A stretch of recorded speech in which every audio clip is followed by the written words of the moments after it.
네, 안녕하세요.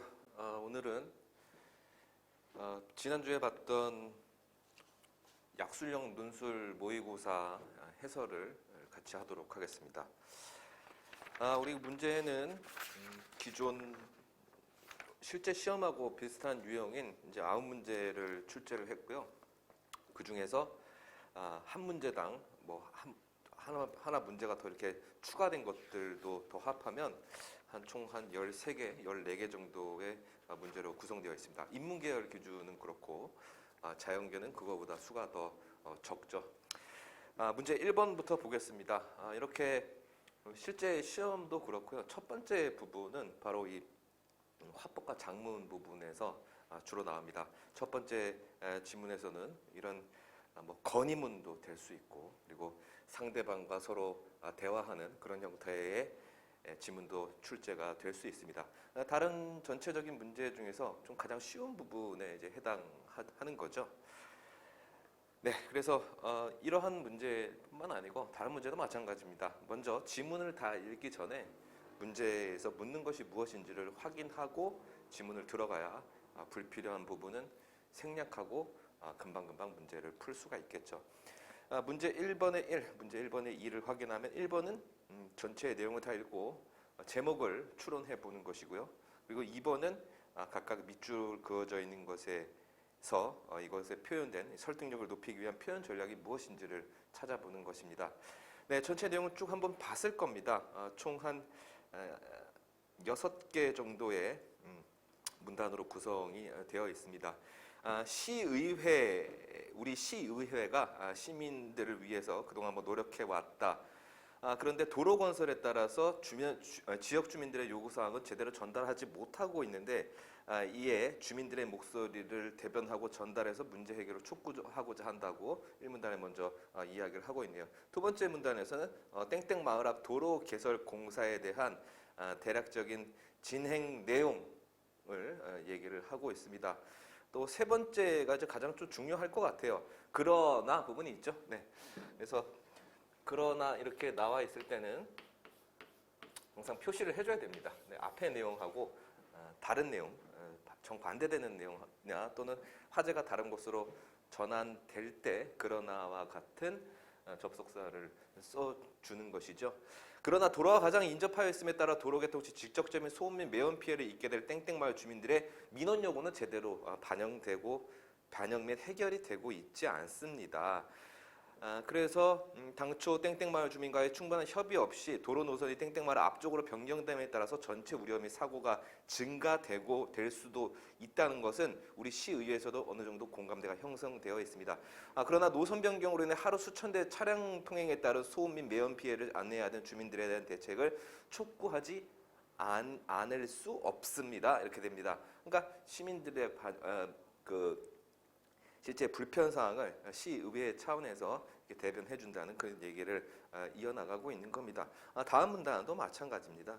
땡땡마을 주민들이 지역 토박이로서 자긍심을 가지고 시에 그동안 협조해온 순박한 시민들입니다. 충분히 교통 문제를 개선하는 데서 동의를 합니다. 하지만 땡땡마을 주민들이 겪을 소음과 매연 문제는 엄연히 해결돼야 될 사안이라 하지 않을 수 없습니다. 역시 앞에도 문제사항을 제시를 하고 그것이 반드시 해결돼야 되겠다라는 부분에 각각 밑줄이 그어져 있습니다. 그렇죠? 바로 니은과 디귿이 그렇습니다. 다음 5문단입니다. 도에서는 방음벽 설치만으로 소음 규제 기준을 충분히 예상함으로써 방음터널 설치는 불필요하다고 합니다. 국민의 행복과 안전보다 돈이 우선된다는 것입니까? 이렇게 또 묻고 있네요. 이에 시의회는 마지막 부분입니다. 이 193m의 방음터널 설치를 건의합니다. 그래서 이 사업비를 승인하여 확정해 주시길 바랍니다. 몇 년도 시의회 의원 일동, 의원들의 의견을 모아서 주민들의 편의를 도로교통 건설에 대한 편의를 개선해주고 최종적으로 결국 할 말은 무엇이겠습니까? 이것이 곧 제목이 될 텐데요. 땡땡 마을 앞에 뭘 설치해달라는 겁니까? 방음터널 설치를 해달라는 것입니다. 그래서 문제 1번의 1번은 바로 할 수가 있겠네요. 땡땡 마을 앞 방음터널 설치 건의문, 이게 제목이 되겠고요. 1-2번 니은과 디귿, 리을에 사용된 설득력을 높이기 위한 표현 전략을 서술하시오. 니은과 디귿은 어떤 공통점이 있습니까? 글쎄요. 내용상으로 봐도 반드시 마을 주민들의 불편을 해소해 주어야 된다는 내용은 같지만 그것을 찾는 것이 아니고 제일 이 마지막 부분 촉구하지 않을 수 없습니다. 촉구하지 않다는 건 뭡니까? 부정문이죠. 근데 않을 수 또 뒤에 없습니다. 그러니까 부정의 부적이니까 이중 부정 표현을 쓰고 있다는 것이고요. 그리고 디귿도 마찬가지입니다. 하지 않을 수 한번 부정이 나왔고 또 뒤에 없습니다 했으니까 부정의 부정, 즉 이중 부정 표현을 니은과 디귿에서 모두 쓰고 있다. 네. 리은은 뭐겠습니까? 국민의 행복과 안전보다 돈이 우선된다는 것입니까? 국민의 행복과 안전보다 돈이 우선되지 않다는 것을 알고 있죠. 그러나 그 내용을 조금 더 강조하기 위해서 의문형으로 사용하고 있다. 이렇게 되겠습니다. 그래서 우리가 이게 실제 시험에 나왔다고 가정했을 때는요, 니은과 디귿은 이제 이중 부정 표현만 써도 답이 될 것 같네요, 그죠? 이중 부정 표현 또는 이중 부정 표현을 사용하고 있다, 쓰고 있다도 맞고요. 두 번째 것은 리을은 의문형 또는 의문형을 사용하고 있다. 둘 다 복수 정답 인정이 됩니다. 자, 다음 문제 2번입니다. 문법 문제입니다. 문법 문제는 인문계열 학생들에게만 해당이 되는 것이죠.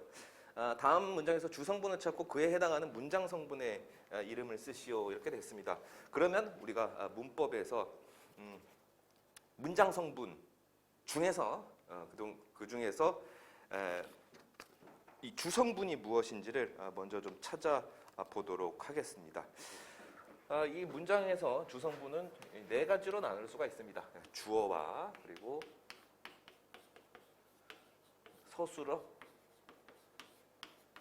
목적어, 보어가 되겠습니다. 많이 봤던 겁니다. 주어라는 것은 뭡니까? 이 주자가 주인할 때 줍니다. 그래서 어떤 사람의 동작이나 상태 그리고 성질의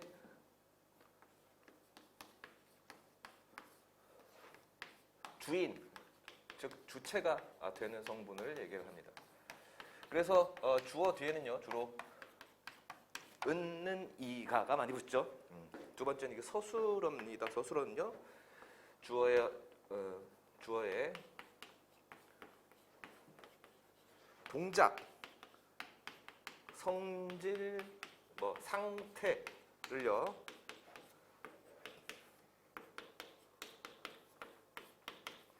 풀이하는 기능입니다. 네. 별로 어렵지 않습니다. 네. 철수가 밥을 먹는다 할 때요. 먹는다가 바로 주어가 철수가 어떠한 동작을 하고 있는지, 밥을 먹는다 또는 철수가 잘생겼다 할 때 어떠한 철수의 특징이나 성격을 갖고 있는지, 어떤 상태, 철수가 힘들어하고 있다, 힘들어하고 있다 이런 것도 다 서술어죠. 상태를 풀이하는 기능이죠. 주어의 어떤 모습을 풀이하지 않으면요 그냥 주어만 딱 있는 거잖아요, 그죠? 그것은 문장 전체가 당연히 매끄럽게 자연스럽게 성립되지 않고 그냥 중간에 뚝 끊긴 느낌이 당연히 있는 거죠. 하나씩만 있을 수가 없습니다. 물론 그 하나하나가 주어는 하나만 놓아져 있어도 그것을 또 품사 형태에서 단어로도 볼 수 있지만 여기서는 지금 문장의 주 성분을 찾는 것이니까요. 세 번째 목적어로 가겠습니다. 목적어는 서술어가 방금 설명했습니다. 어떠한 주어의 동작, 성질, 상태를 나타내는 것이라면 서술어의 동작 대상이 되는 거죠. 동작 대상이 되는 문장 성분입니다. 네.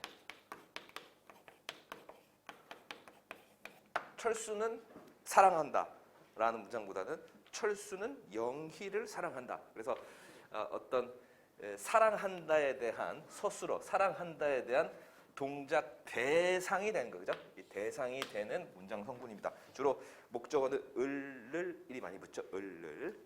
마지막은 이제 보어입니다. 이 보자가 이제 보충할 보자인데요. 서술어의 설명의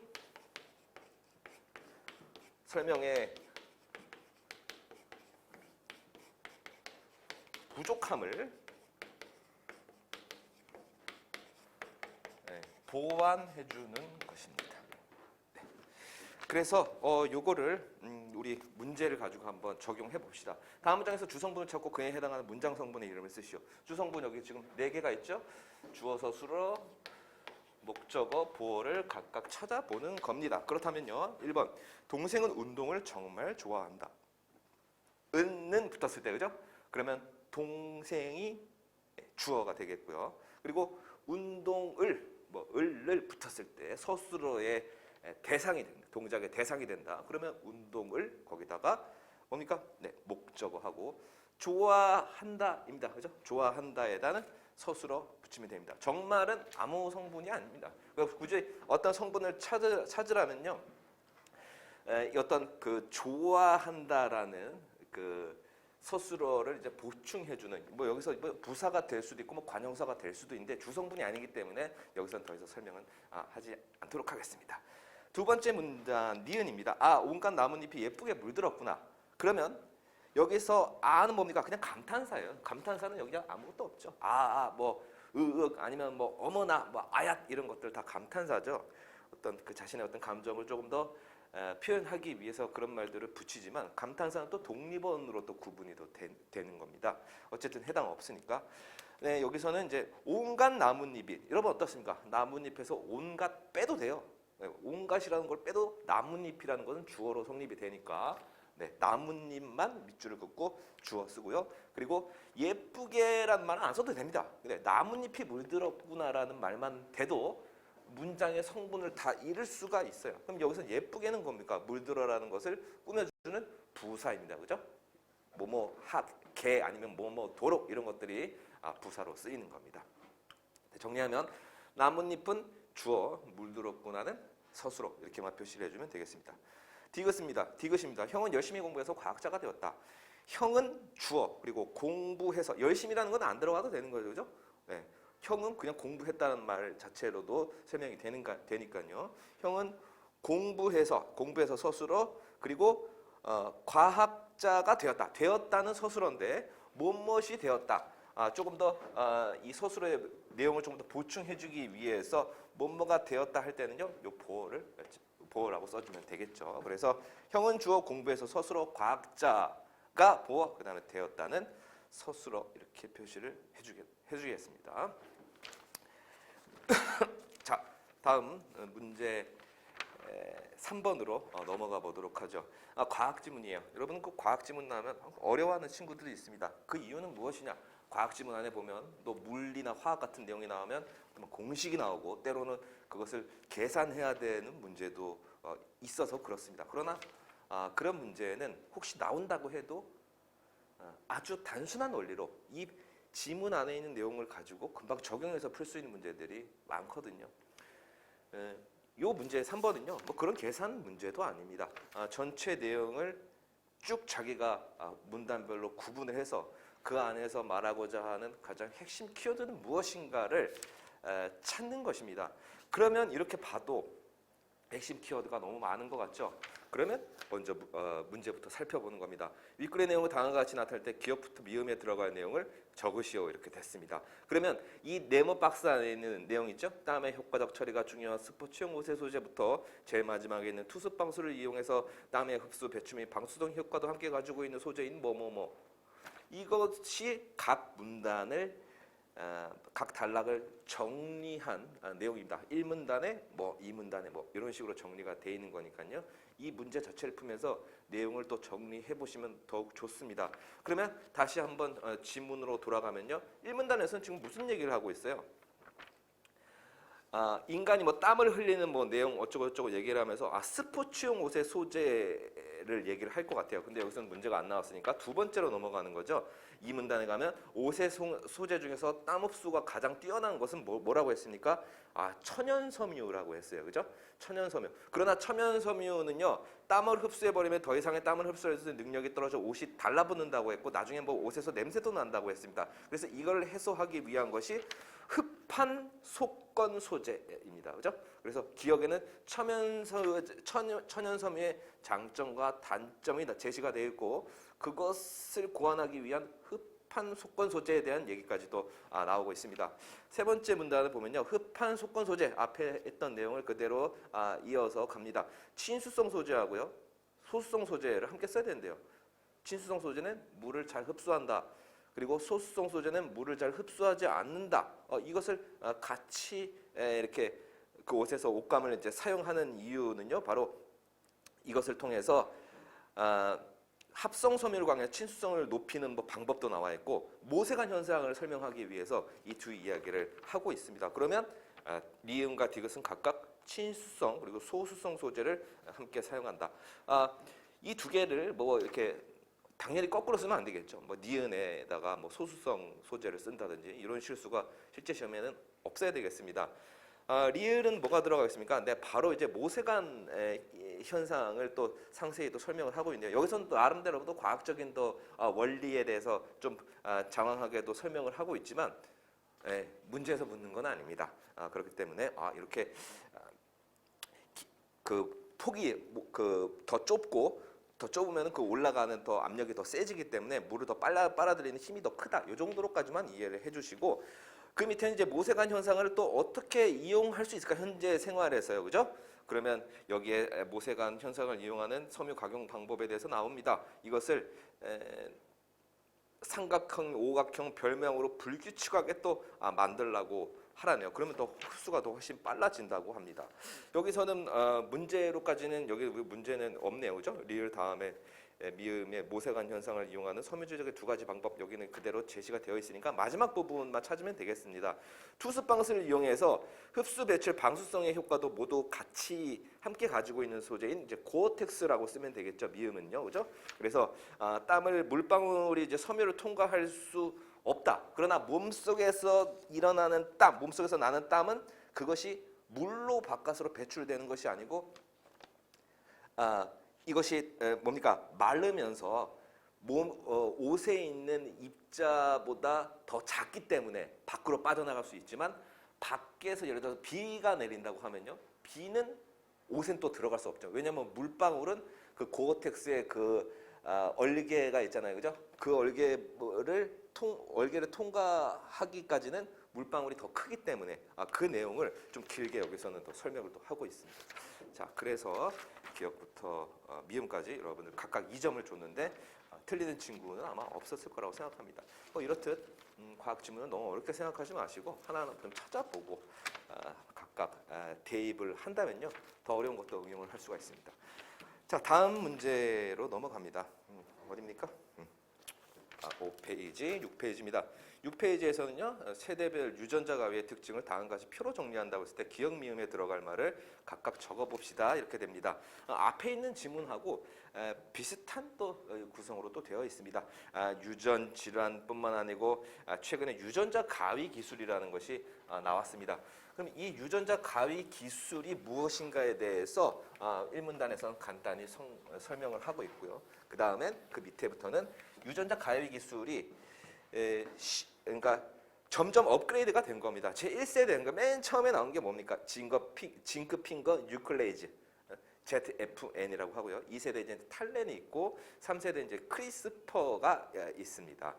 이것이 각각 유전자 가위 기술로 무언가를 하는 것을 얘기를 하는데요. 그럼 뭐가 제일 좋겠어요? 언뜻 생각해 보면 1세대, 2세대, 3세대가 있으니까 가장 최근 것이 가장 좋은 거겠죠. 발전에 발전을 거듭한 거고 최근 것이니까요. 자, 여기서는 그런데 3세대 것만 보는 것이 아니고 문제 4번에 1세대, 2세대, 3세대 각각 발견 유래 성분과 DNA 인식부와 절단부가 무엇인가를 찾을 수 있어야 됩니다. 근데 이 찾기가 그렇게 쉽지는 않은 것 같아요. 그렇죠? 왜냐면요, 기억하고 니은은 발견 유래 성분은 각각의 문단의 앞에 이렇게 배치가 되어 있어요. 즉, 그러니까 1세대 징크핑거 뉴클레이스는 아프리카 발톱개구리의 유전자라고 나와 있고 2세대 탈렌은 어디가 있습니까? 어디서 발견됐다고 합니까? 네, 2세대는요, 탈렌이었죠. 식물을 감염시키는 병원체의 단백질에서 발견됐다고 했습니다. 그러면 식물을 감염시키는 병원체의 단백질 쓰면 되겠습니다. 니은은 뭐예요? 3세대 크리스퍼는 어디서 발견됐습니까? 박테리아의 방어 체계에서 유래했다. 거기서 유래한 것은 거기서 그 기원을 찾아볼 수 있다. 거기서 발견됐다라고 똑같이 우리가 생각해 볼 수 있습니다. 여기까지는 됐습니다. DNA 인식부 여러분 찾을 수 있었습니까? 징크 핑거 모티브는 1세대고요. 그다음에 디귿은 뭡니까? TALE 단백질이죠. 그리고 3세대 크리스퍼는 가이드 RNA이고요. 1세대는 DNA 절단부는 FOKI고요. 그다음에 미음은 CAS9 이렇게 되어 있습니다. 그러면 이거를 다 각각 어떻게 찾느냐? 뭐 특별한 방법은 없습니다. 먼저 문제를 보고요. DNA 그러니까 발견 유래 성분은 금방 찾을 수 있지만 인식부와 절단부가 각각의 내용에서 좀 여기저기 좀 흩어져 있어요. 즉 1세대와 2세대는 금방 인식부와 절단부라는 말이 나와 있어서 찾을 수 있었지만 3세대의 절단부 그다음에 인식부와 절단부를 찾기가 좀 힘들었을 수도 있습니다. 그러나 그 부분은 어디 있냐면 5페이지의 제일 밑에서 세 번째 줄 정도를 이제 보면요. 크리스퍼는 잘라야 하는 DNA를 구분하는 RNA를 포함한 크리스퍼와 DNA를 절단하는 케이스9의 복합체이다라고 했으니까 무엇과 무엇이 그러니까 잘라야 하는 거다. 그 다음에 절단한다. 이런 것이 지금 합쳐져 가지고 하나의 문장으로 되어 있지 않습니까?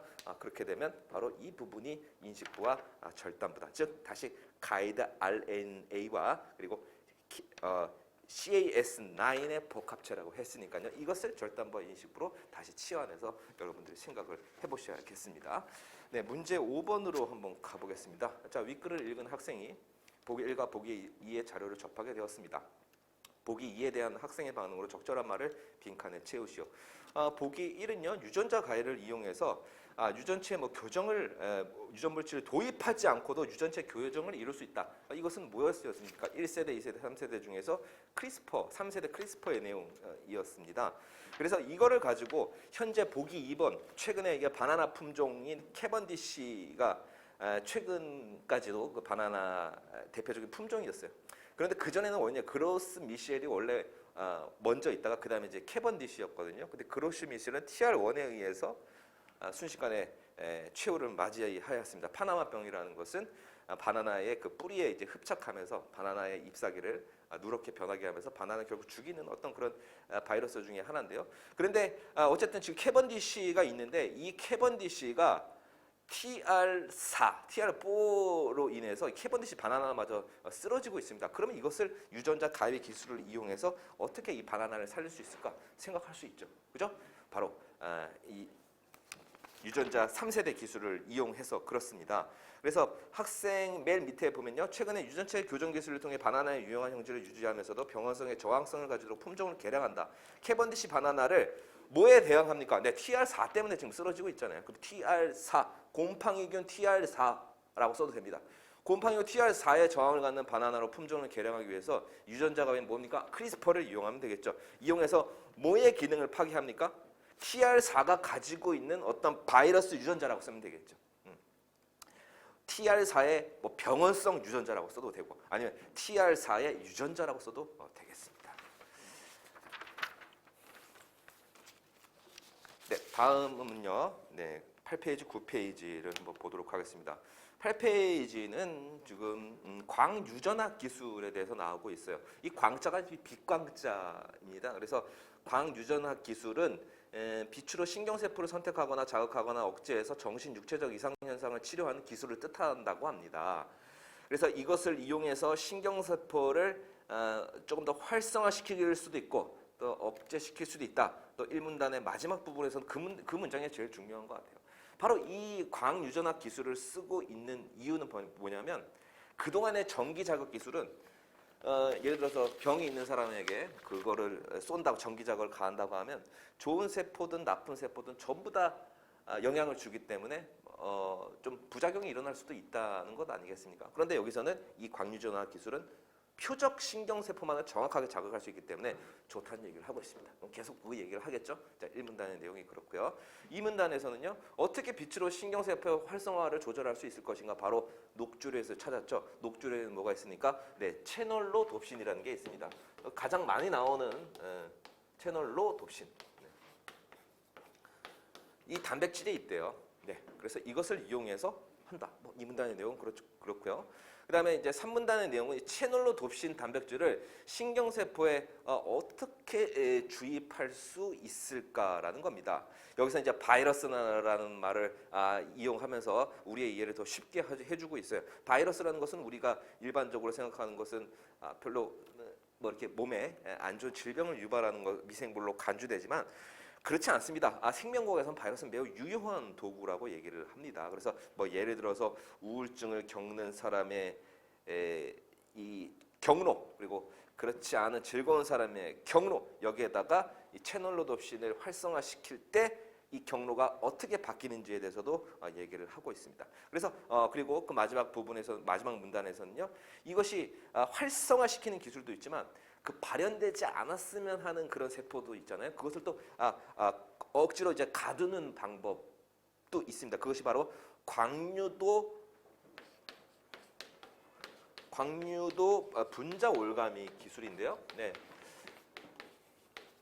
여기 올감이라는 것은 무언가를 딱 묶어서 나오지 못하게 하는 그런 건 아니겠습니까? 그러니까 병도 예를 들어서 암이 있다면 그 암이라는 세포가 나오지 못하게 처음부터 가둬버리는 겁니다. 그래서 암뿐만 아니고 다른 어떤 유전병들도 여기에 이 채널로돛신, 좀 더 올라가서 이제 광유전학 기술을 도입하면 얼마든지 앞으로의 우리 그 임상 치료에도 쓰이게 될 것이라고 이렇게 긍정적으로 기대하고 있는 그런 지문이었습니다.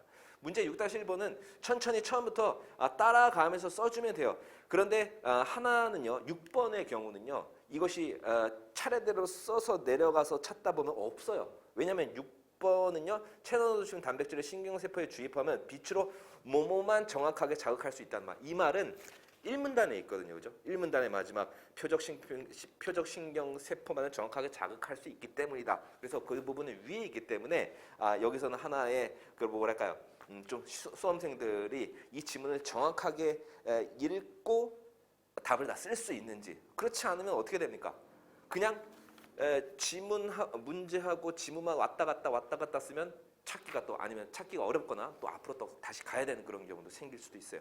그래서 요 6-1번은요 3점을 줬는데 이제 하나라도 틀리면 다 틀리게 그렇게 했습니다. 각각 부분 점수를 주는 것보다는요. 그래서 1번은 뭐 전기 자극, 2번은 불특정 다수, 3번은 녹조류의 경우 뭐 채널로돛신이라는 게 있었다 그랬죠. 3번 녹조류, 4번 채널로돛신, 5번은 빛, 그리고 6번이 이제 표적신경세포, 7번은 이제 없지 않은 방법인데 이게 바로 광유도 분자 올가미 기술까지 나오고 있습니다. 그러면 이게 채널로돛신이나 광유도 분자 올가미나 결국은 지금 우리 무엇을 얘기를 하는 겁니까? 무엇을 얘기하고 있어요? 우리가 뭐 때문에 지금 이런 어떤 세부 항목이 나온 겁니다. 광유전학 기술 때문에 그렇습니다. 네.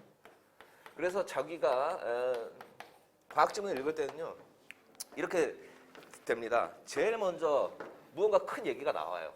근데 이거는 특별한 설명 없이도 우리가 그냥 알 수 있는 상식선의 개념의 단어들이 많습니다. 이렇게 광유전학인가, 뭔가 광유전학, 빛광자, 그리고 유전이라는 말 많이 들어봤죠?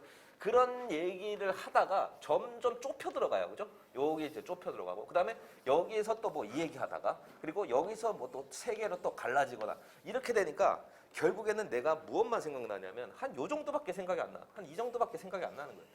그것도 약간 헷갈리면서. 그렇다는, 그것을 방지하기 위해서 우리는 제가 일부러 이런 문제를 출제한 겁니다. 각 문단의 중요한 핵심 키워드를 읽을 때마다 옆에다가 써놓고, 그러니까 가장 상위에 것에 올라가서 내가 지금 왜 이 글을 읽고 있는가, 왜 이 글을 읽고 있는가, 광유전학 때문에 읽고 있구나. 이것을 다시 상기하면서 문제를 풀어줘야 됩니다. 물론 그것을 정확하게 요구하지 않는 문제도 있지만 항상 우리가 혼자 공부하거나 또 학원에서 공부할 때는 그런 훈련들을 평소에 해놓지 않으면요 나중에 정말 힘듭니다. 네.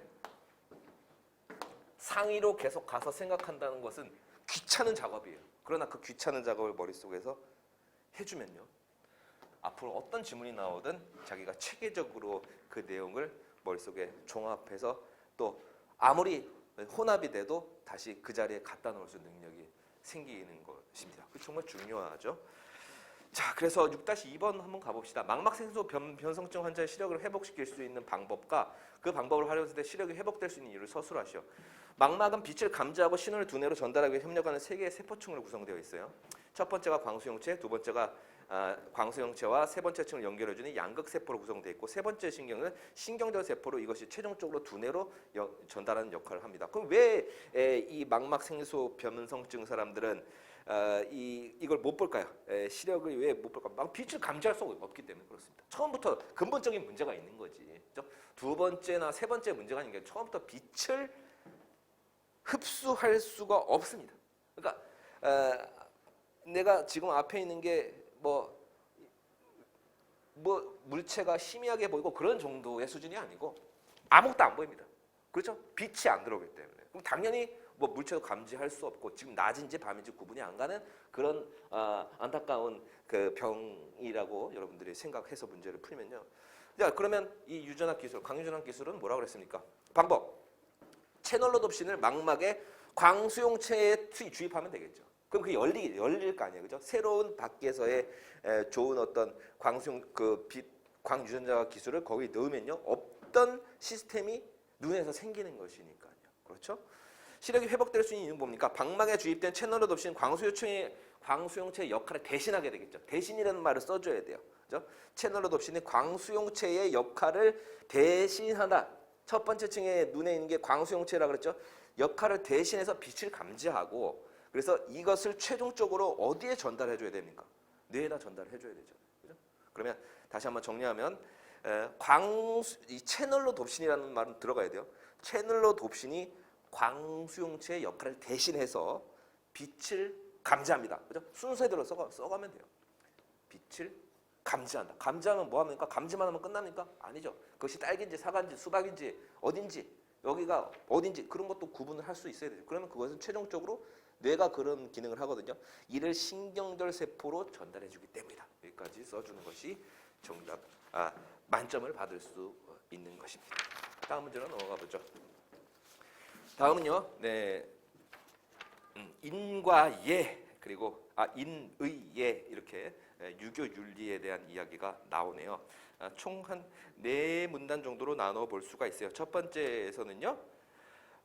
유교 윤리에서 이제 인을 중심으로 한 도덕 윤리 나오고 있고, 그리고 여기서도 시시비를 가려줄 판단이 필요한데 그것을 의라고 했고요. 그리고 이 의는 지극히 직관적이고 주관적인 편향에서 자유로울 수가 없대요. 그래서 거기서 또 생각해내는 것이 예이다 이렇게 나옵니다. 그럼 1문단에서는요. 사실 오늘 이 지문에서 얘기할 것이 다 설명이 되고 있습니다.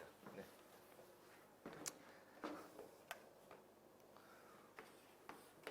이렇게 도식화를 시키면 이해하기가 더 쉬운 것 같아요. 그죠? 이런 가장 큰 게 있는데 여기서도 이게 다가 아니고 이런 게 의의가 두 번째가 있고, 그다음에 여기서도 더 이게 완벽하지 못하니까 요 이제 예라는 말까지 생각해냈다. 그래서 두 번째 문단 유교에서 예의 개념은요 뭐라 그랬습니까? 중간에 보면 이게 원래 종교 의식과 관련된 형상이었어요. 관련되는 것이었어요. 한자의 유래도 그렇고요. 신을 섬기는 종교적 의식, 그것이 점점점 일상생활 문화로까지 확장됐다. 그래서 종교적이고 도덕적인 차원만이 아니고 심미적인 차원으로까지 확장되었다. 이 문단에 얘기를 하고 있습니다. 세 번째 예는요, 그 예가 좋긴 해요. 좋긴 한데 이것이 이 예라는 것이 하나로 이제 픽스 고정이 아니고 고정이 아니고 수정이 가능한지에 대해서 여부를 좀 얘기를 하고 있거든요. 그러니까 그러니까 이 유교라는 건 그렇습니다. 딱딱해 보이지만 하나로 고정되는 것은 원치 않아요. 계속 예라는 개념도 그 안에서 사람들의 어떤 실제 생활 또 사람들의 시대가 변하면서 점점 조금씩 수정해 나갈 부분들이 분명히 생기잖아요. 절대적인 진리라는 것은 없으니까요. 그 얘기를 하고 있습니다. 주역에서의 언급과 일맥상통하는 거죠. 계속 조금 변한다, 그죠? 마지막 부분에서는 예를 상황에서의 적합성이나 합당성의 관점에서 볼 때 유교에서 예의 수정이나 폐기의 문제는 이성의 의견 수용 여부에 달려 있을 수가 있습니다. 그죠? 이성적으로 판단을 할 수 있습니다. 그래서 마지막으로 예는요 수정이 이제 가능하다, 그죠? 수정이 이제 가능하고 이것은 주자 성리학의 기본을 쌓은 사람이잖아요. 주희라고도 얘기를 하는 똑같은 사람이에요. 이 사람도 지적했듯이 불필요한 것들은 배제하고 없애버리고 새로운 것들은 또 살리고 이런 것들이 필요하다라고 얘기를 했습니다. 네, 좋습니다. 자, 다음 7-1번 한번 가볼게요. 보기의 박스를 보면요. 육에서는 자식된 도리로 마땅히 해야 될 3가지가 있다 그러는데 봉양과 상례와 제례라고 얘기를 했습니다. 그런데 허례의 의식을 없애고 의식 절차를 간소화하기 위해서 제정된 가정의례 준칙이 합리적이라는 인식에는 지금 널리 퍼지고 있죠. 그래서 3년상을 치는 사람 지금도 없습니다. 제사 역시 간소화하는 것을 당연하게 여기는 사람. 그러면 이것은 시대의 변화에 따라서 예라는 어떤 것이 변화해야 된다. 수정 가능하다라는 것을 찾아야 됩니다. 그러면 1, 2, 3, 4문단이 해당되는 거죠. 그래 4문단에서 뭐라고 쓰면 됩니까? 이성적 판단에 의한 예의 수정 가능성 더 쓰면 좋고요. 그렇게까지 너무 근데 이 말이 거의 그대로 나와 있거든요. 그래서 밑에 마지막 4문단에 보면 이성에 의거한 수용 여부에 달려 있다라고 할 수 있다라고 얘기를 했으니까 뭐 그대로 요 부분을 옮겨 써도 될 것 같아요. 그죠? 밑글의 4문단에서 이성에 의거한 수용 여부에 달려 있음을 보여주는 자료로 활용한다. 이렇게 써도 답이 인정됩니다. 문제 7-2번은요. 역시 문단을 정확하게 우리가 핵심 키워드를 잘 숙지하면서 이 글을 읽어나가는가 확인하는 문제입니다. 1번 예는요. 어원적으로 신을 섬기는 종교적 의식에서 유래했다고 이 문단에 설명하고 있습니다. 2번 공자는 예를 어디까지 확장합니까? 문화의 전 영역까지. 이것도 이 문단에 나와 있고요. 심미적 차원의 행위로도 이해할 수 있다. 그 이 문단의 마지막 부분이죠. 심미적 차원으로 확장되었다. 좋습니까? 네. 그리고 세 번째 글쓴이는 뭐뭐의 관점에서 옳고 합당하면 의의 입장에서 옳고 합당하면요. 그것의 행위가 본보기가 되는 규칙으로서의 예로 수용될 수 있다고 보았다. 뭐 이것이 전체 주제라고도 볼 수가 있는 것이죠. 네. 이렇게 해서 7번까지 풀어봤고요. 뒤에 거도 봅시다. 자, 8번 문제는요. 현대시입니다. 시문에 그날이 오면입니다. 그날이 무슨 날이겠습니까? 모르겠죠. 그런데 제가 시를 해석할 때 어떻게 하라 그랬습니까? 그 사람의 먼저 이름을 확인하고 이름 처음 보는 사람이야. 그러면 제목을 확인하고 그래도 감이 안 온다. 그러면 이제 시를 읽어보는 건데 그 밑에 여기 다행히 해제가 나와 있어요. 1930년에 3.1운동 어쩌고저쩌고 나왔습니다. 그러면 이때 당시에 이 시가 쓰였을 경우에는 쓰였던 시기는 일제강점기입니다. 1년, 2년 각자 읽어봐도 어떻습니까? 무언가 그날이 오면 내가 너무나 기쁠 것이다. 그날이 꼭 와주길 바란다. 그날은 바로 조국 광복이 되겠습니다. 그래서 그날이 오면 이렇게 됩니다. 가정법이 쓰이는 거고요. 뭐 두 번째 이행 보면 삼각산이 일어나 더덩실 춤이라도 추면 의인법이 쓰인 거죠. 한강물이 뒤집혀 용서 숨칠 그날이 과장법이 쓰인 겁니다. 또 과장법이 쓰인 부분 한번 볼까요? 두개골은 끼어져 산산조각이 나도 이런 것도 과장법이고요. 여기는 또 경어체 그러니까 존댓말체가 있습니다. 울리우리다 나무우리까 이런 것은 이제 경어체 조국 광복의 소중함과 신성함을 조금 더 효과적으로 드러내기 위해서 경어체를 그죠? 마음은 아주 흥분되지만 경어체를 씀으로써 뭔가 조금 더 이 조국 광복을 너무 신나서 그런 거 물론 그런 마음도 있지만 조금 더 정갈한 마음을 담고자 그런 내용을 이 경어체를 쓰는 겁니다. 또 이연에 시작하면 그날이 와서 그날이 온다면 가정법을 쓰이는 거고 그날이 오면 또 그날이 와서 1년과 2년의 각각 머리 부분에 썼으니까 반복법이라고도 할 수 있겠네요. 그래서 그날이 오면 참 좋겠다라고 이렇게 딱 하고 있습니다. 자, 8번은요. 위시를 땡땡땡땡 관점에서 간다면 땡땡땡을 조국의 광복을 해석할 수 있다. 여러분들 시를 감상하는 방법 4가지 있다고 얘기를 했었죠. 내재적 관점이 있고요. 그리고 반영론적 관점, 효용론적 관점, 표현론적 관점이 있습니다. 여기서는 시대를 반영한 반영론적 관점에서 감상한다면 바로 여기에 제목에도 나옵니다. 그날이라는 거죠. 조국 광복의 날로 해석할 수 있다. 이러한 근거가 되는 공간적 배경에는 뭐가 있습니까? 여기서는요 4개를 찾는 겁니다. 첫 번째가 삼각산, 그 다음에 한강, 종로, 육조인데 이 4개의 소재가 전부 다 지금 어디에 있는 겁니까, 여러분은? 삼각산, 한강, 종로, 조선에 있는 것들이에요. 그렇죠? 그래서 뭐 한강, 종로, 삼각산 이런 거 다 서울에 있는 거고 육조도 그렇습니다. 육조라는 것은 과거에 6개의 관할을 뭐 상징하는 건데 이것은 궁궐 터를 상징해요. 그래서 육조거리라고 하면 우리 예전에 조선 궁궐이 있었던 임금님이 사시던 그 앞에 길이라고 생각을 하면 그런 거 어디겠습니까? 원래 일제강점기 때 일본한테 점령이 당하기 전에 우리가 잘 다니던 우리나라의 우리 국토 아니겠습니까? 그래서 삼각산, 한강, 종로, 육전 전부 다 조선, 우리나라를 상징하고 있다. 이렇게 하면 되겠습니다. 자, 다음은요. 9번 문제 9-1번과 9-2번인데 이효석의 메밀꽃 필 무렵이에요. 메밀꽃 필 무렵은 소설 전체 줄거리를 가지고 묻는 문제보다는요.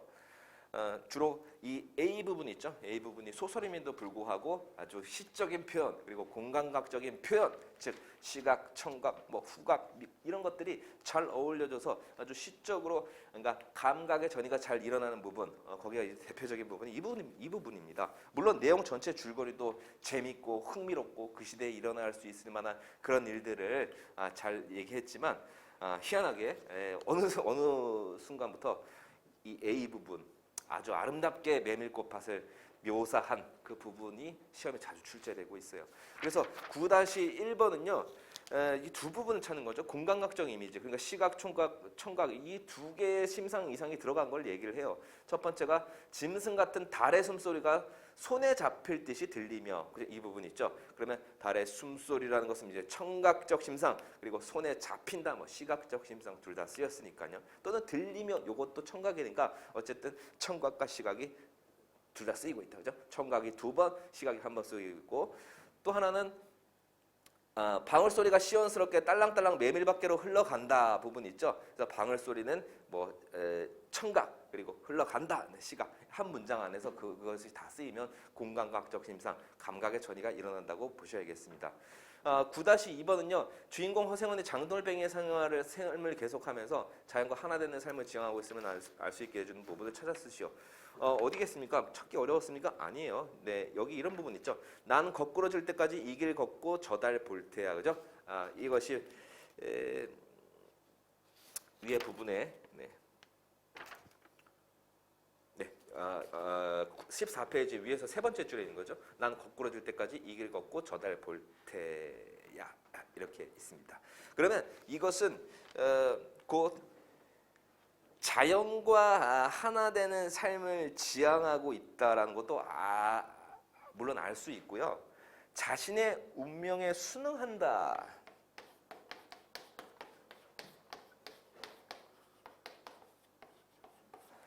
자신의 운명에 이제 순응하는 삶. 그러니까 이 사람은 장돌뱅이의 삶을 만족하고 있는 거예요. 다른 거를 하면 안 될 것 같아. 왜 안 될 것 같은 느낌이 드니까 그 다른 일을 해봤으니까 이 사람이 예를 들어 장돌뱅이 일 말고 뭐 농사를 지었다든지 아니면 뭐 다른 일을 할 수도 있잖아요. 근데 안 해보고 어떻게 왜 이 일만 고집하죠? 이런 게 있습니다. 예를 들어서 소설에 김동리의 역마라는 소설이 있어요. 이 역마의 소설도 자신의 운명에 순응하면서 결국은 콧노래까지 육자배기 노래를 흥얼거리면서 콧노래를 부르면서 시장에 장사를 하러 가는 뭐 그런 마지막 모습의 엔딩인데 비슷합니다. 다른 일을 해볼 기회도 사실 많이 주어져 있지도 않고 옛날 사람들은 또 자신의 부모가 또 그런 일을 하면 자기도 그 일을 그대로 하게 되는 어떤 그 타고난 말로는 설명할 수 없는 나의 운명적인 예감이 드는 것이 많거든요. 지금이야 다양한 진로가 열렸으니까 다양한 일을 해보고 그중에서 맞는 것이 나의 운명이라고 생각하지만 과거에는 그런 것 없이도 그래도 자기가 어느 정도 먹고 살 수 있는 길들이 다 있었습니다. 이 정도 장돌뱅이 해도 다 먹고 살 수 있으니까 그냥 다른 거 그냥 해보지도 않고 포기하고 이것이 나의 운명이라고 그냥 믿는 거죠. 그냥. 네. 자, 그래서 총 이제 9문제 다 풀어봤습니다. 여러분들 뭐 난이도는요 아마 실제 시험에서는 이거하고 비슷하거나 이거보다 아마 조금 더 쉽게 나올 수도 있습니다. 이런 그 비문학 독해 부분은 누구나 거의 다 점수를 비슷하게 다 가져가요. 네, 오히려 이런 문학 부분에서 여러분들 까딱하면 실수하고 그러면 이런 데서 점수 차이가 나버릴 수가 있습니다. 자, 그래서 이런 모의고사를 보는 것도 여러분들이 그냥 한번 볼고 만다 뭐 이런 생각하지 말고 잘 챙겨서 잘 모아놓고 나중에는 다시 시간이 지나면 이 문제를 내가 풀었는지 좀 새삼스러워질 때가 있습니다. 그렇죠? 복습을 안 했다는 얘기인데 이런 어떤 좋은 곳에서 발췌하고 또 실제 여러분 실제 시험하고 유사한 내용을 가지고 출제한 좋은 문제들은 두고두고 시험 전까지 계속 봐서 여러분들의 실력을 업그레이드를 시키길 바라겠습니다. 자, 오늘 해설 강의는 여기서 마치도록 하겠습니다. 고맙습니다.